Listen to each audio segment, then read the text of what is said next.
marriage is, you know what marriage is. Everyone recognizes it for what it is.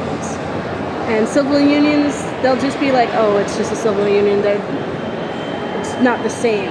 It's really not fair that he didn't even want to put it to a vote. After all the work that we did, all the rallies that we did. It's just not fair.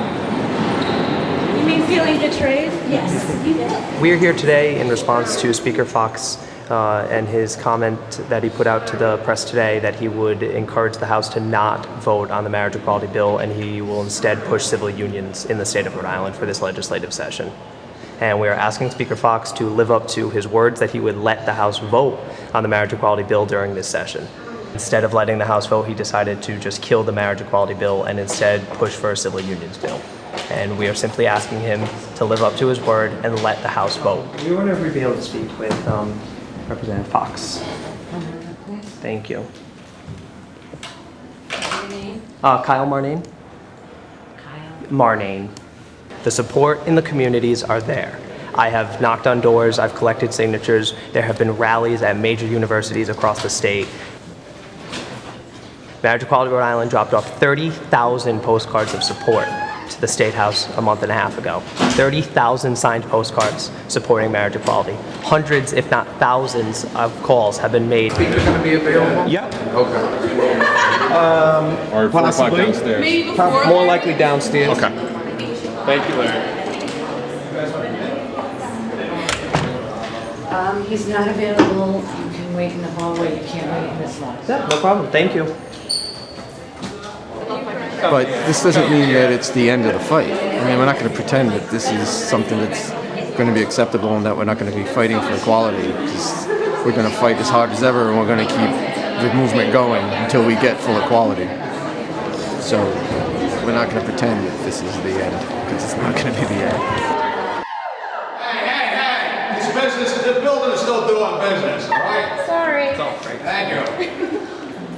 You know, the untold story is there's a massive grassroots effort happening in Rhode Island right now. There's canvases, there's door knocking, there's phone banks that are happening every night in various legislative districts. This is not just 2 lobbyists and a spokesperson at the State House. There are dozens and dozens and dozens of volunteers that support equality and want to see this happen this year. Marriage has a very significant meaning in our society, and civil unions doesn't have the same recognition. I can tell you at this point, we plan a very aggressive 2012 strategy for the upcoming election cycle.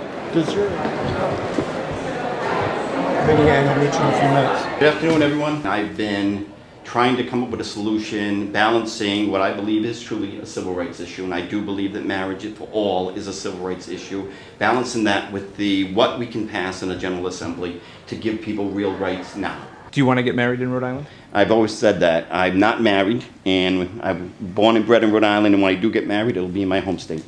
Thank you, everybody. Thank you very much.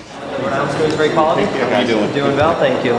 We just wanted to talk to you and let you know that we're very disappointed with your decision to not pursue the marriage equality legislation currently.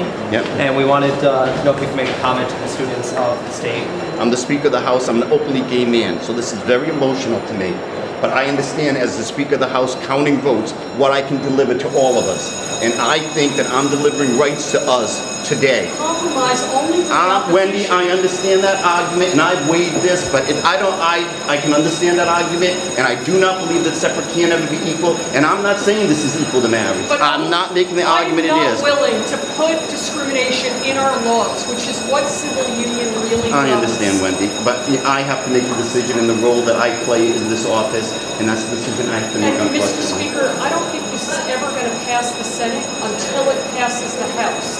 Every year, we're going to say it's not going to pass the Senate, so we're not going to bring it up for a Wendy, vote in the the big House. supposition in there is that it would have passed the House, and it would not have.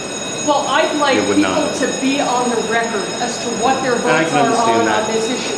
We And- haven't had a vote the whole time. People can surprise us. They may rise to the occasion. We need to let people do the right thing. I understand that, but I think this is the right thing for now. And we'll keep working. We'll keep working. Thank you, folks.